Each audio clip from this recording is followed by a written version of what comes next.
Welcome to another episode of Professional Spotlight. I'm Pallavi Sharma, Director of PR and Social Media at Girls in Tech. And we have with us today a very creative, talented, and an ambitious woman. Please welcome Lisa Helminiak. Hi, Lisa.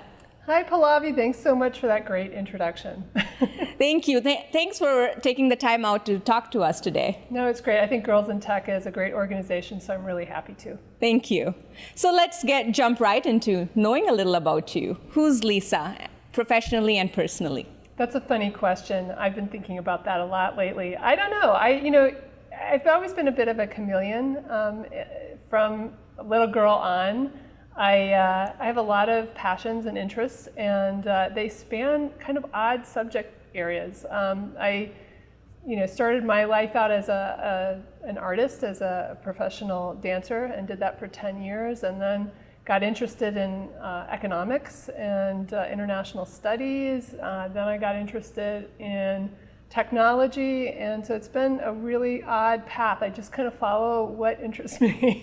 That's awesome. And I've ended up here at Azul 7. All across the board, yeah, that's great.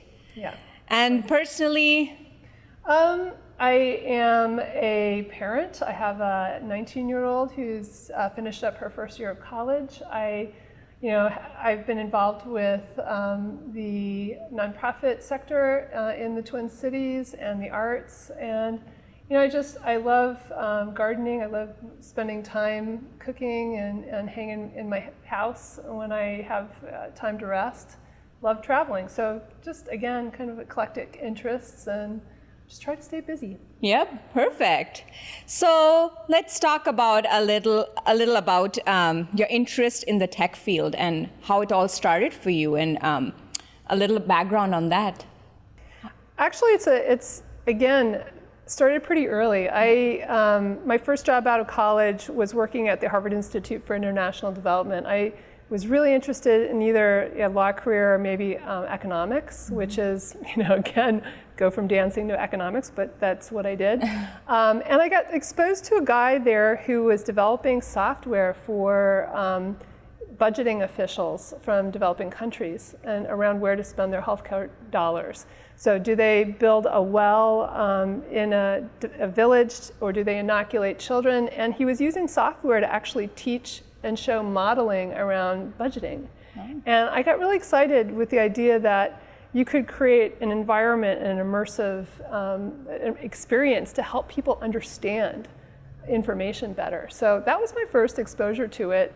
Then I ended up working for a PBS affiliate here in the Twin Cities. TPT, I ended up moving back to Minneapolis and got involved with some early initiatives with PBS in their digital journey, and they've done a lot of early work. So it was pretty exciting.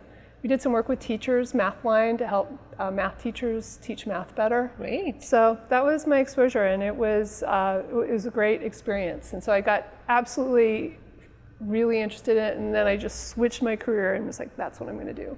Awesome. Yeah. So looking at Azul 7 and how it all started, could you tell us a little about how did you decide to start your own venture, and what it was like when you first thought of it and till date? And what were the challenges, and how did you overcome all of that?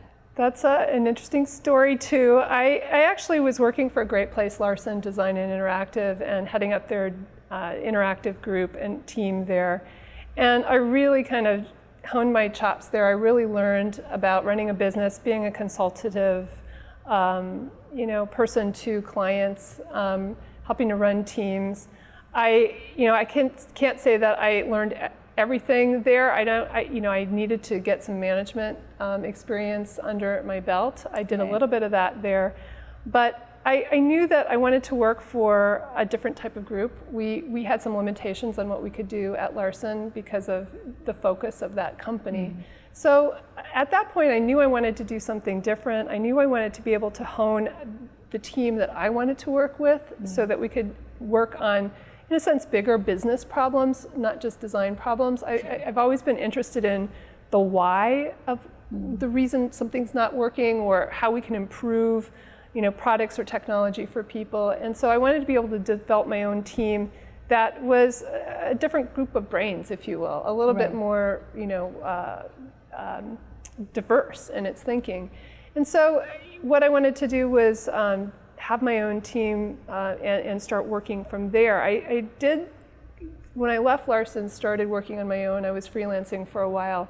And Azul 7 kind of evolved out of that. We were asked I was asked as an individual to start bringing other people to teams. I think people knew that I had worked on bigger projects. And so I would have clients say, hey, Lisa, you're doing this part of this project for us. Can't you bring some designers in? Can't you bring some technologists in? So again, it kind of grew organically. Right.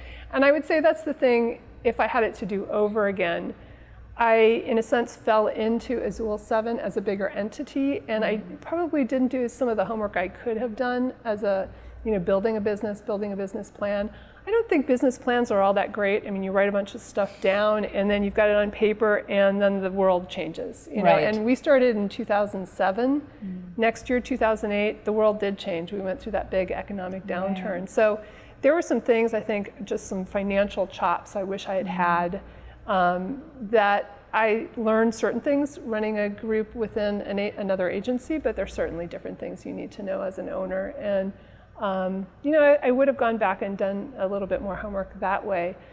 I love where we've ended up. I think it's been a team effort to get us to what we're doing now. We're doing technology, and we started as a digital agency, because that's, I felt we had to distinguish ourselves from other types of firms. But as digital's culture now, we don't need to distinguish it. Everyone, if you're doing any kind of work in product or marketing or anything, you are in digital. You have to be. And so we don't need to say that right now. We're focusing, Azul 7 today is, I think, a unique beast, especially here in the Twin Cities. We're focusing on design consultation, so human-centered design, which is a very different way of approaching projects. It's very much more from an innovation focus. We do training in design thinking. We do service design, and then we do a lot of digital product and service work too. So it's a little bit different mix. I don't think there's another group specifically in town that's doing some of the same thing. So I think we have an interesting niche, and we're just getting deeper into some other innovation practices. We have Denny Royal, who's one of our principals here, who is just getting his master's degree in biomimicry, which is looking at nature to create better design solutions. Wow, impressive. For creating better things for both humans and the planet. And so that's pretty exciting for us. We can come up with great ideas, we can make things very human-centered, but nature has been designing things and has solved many, many problems that we face as product designers. And so why not learn from 3.8 billion years of change? So that's kind of the next area for us, so that's pretty exciting. Great. So speaking of entrepreneurship, what we've already been talking about, when I look at the Twin Cities area, and the entrepreneurship trends here. What specifically do you think jumps at you, or things that there are opportunities for, or there are challenges for? So, I think especially for women, we've got a great atmosphere here. I mean, the Twin Cities, as far as I understand, has one of the highest women entrepreneurship rates in the country. I think we're number 4. I just was looking at a list that NerdWallet put together, I think, in 2014. And I was impressed. I thought, and I knew that for a while. I think we just have a lot of highly educated people here. We have a lot of for sure. People who've come out of great corporate cultures, who have a lot of knowledge and can start companies. I think the challenge for women is that most of our businesses tend to be smaller. I've been involved with WeBank, which is the certification organization that will certify a women-owned business if you want, kind of that government acknowledgement of being a woman-owned business. And it was interesting for me. I really found out that most of the women business owners have companies under $1 million a year. So I think it's interesting. I think women think smaller scale. I think they think more family or lifestyle business. And so when you're trying to grow a business, there are fewer opportunities for women to look for financing. There's there's just less of us around to even learn from. So for me, I want to be able to find out, men have always had networks. They really work together well. They've been in banking. They just have been doing this for a lot longer than we have. And for us, I think it's finding the right mentors, the people to help us get to that next level. And I think, there's some great organizations that are working on that. Ernst I was going to ask you that. Ernst & Young has been doing some work around that. And I know some of the corporate folks, Target, Cargill, General Mills, all have been helping women break into, working on bigger projects and helping people grow their business. So there's opportunities for sure. I also think the startup culture here in the Twin Cities, I know there's some great people working on it, but without the venture money, that's huge, in some of the other places like Chicago, obviously the coasts, but we can do some work on that too. I've been tweeting a little bit about kind of the sorry state of affairs for just, business startups in the Twin Cities. We tended to focus on med tech, and it's been a little harder for other people to start. But I'm hopeful. We've got, again, lots of smart people here and a great city, great culture. Right. So I think it can only go up from here. Yep. So looking specifically at what we can do on an individual level, there are a lot of women with great business ideas, but just don't know how to start, where to go. What are the resources you can suggest? How can they take that first step towards starting their own venture? I actually think, talking to current business owners, I have joined a small business owners group that I find just invaluable, and it's women and men. We've made a very conscious effort to have both in there, and that's been great because there's people in there, and we've made also a conscious effort to find people who have different specialties like HR or law, psychology. We have a psychologist, two of them actually on that group. Nice. So it's been a really nice, diverse group. Trying to get other brains. We work in a tech field. We work with a lot of young people. There's certain things about our culture that I know and have been exposed to, but then there are other things that I don't get exposed to as much. Right. So I want to see and seek again those diverse voices about how we can bring other ideas to the table. Absolutely. And create structure where it needs to be structured, and try to make things work in kind of this new world of, cooperative management as well. So. Yes, perfect. Yep. Yeah. So you've done a lot of volunteering work. What are there any specific nonprofit organizations you've really enjoyed working with, and what were they?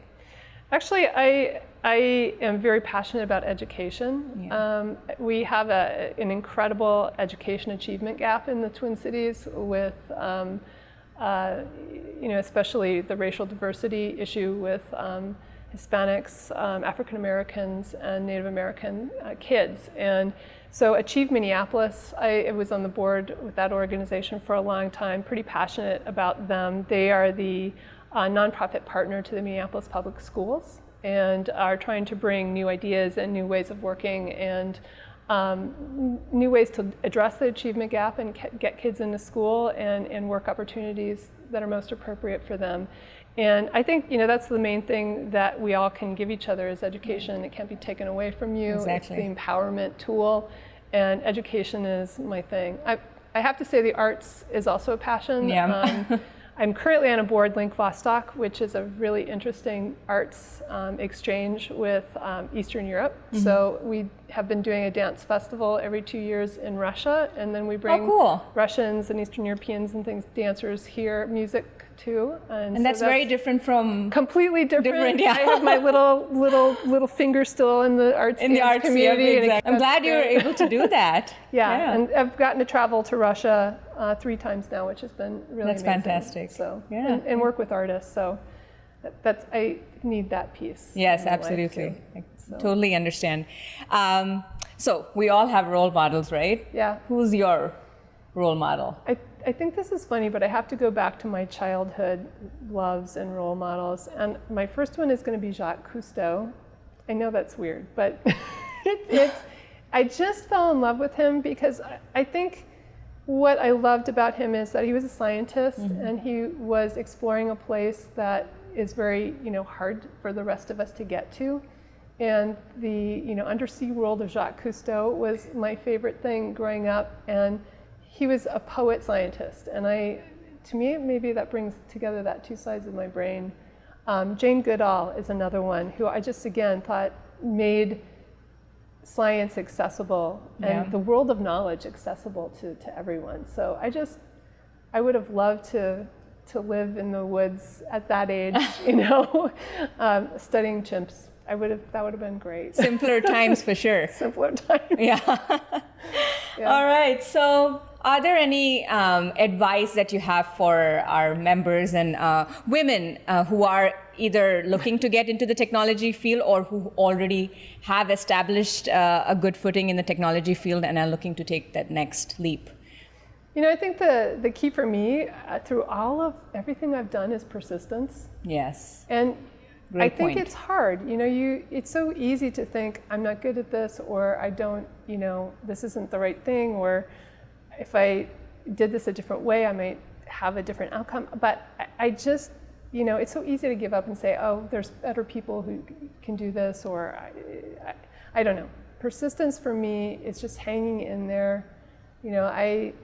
I think that's the way that you learn where your limits are. You also learn where you can stretch yourself. Mm-hmm. And Azul 7 wouldn't be here without persistence. Yes. I wouldn't have been a dancer without persistence. And I've had some great and wonderful experiences that I would never give up for that. Lisa, thank you so much for joining us and chit-chatting with us today. It was great. Thanks so much, Pallavi.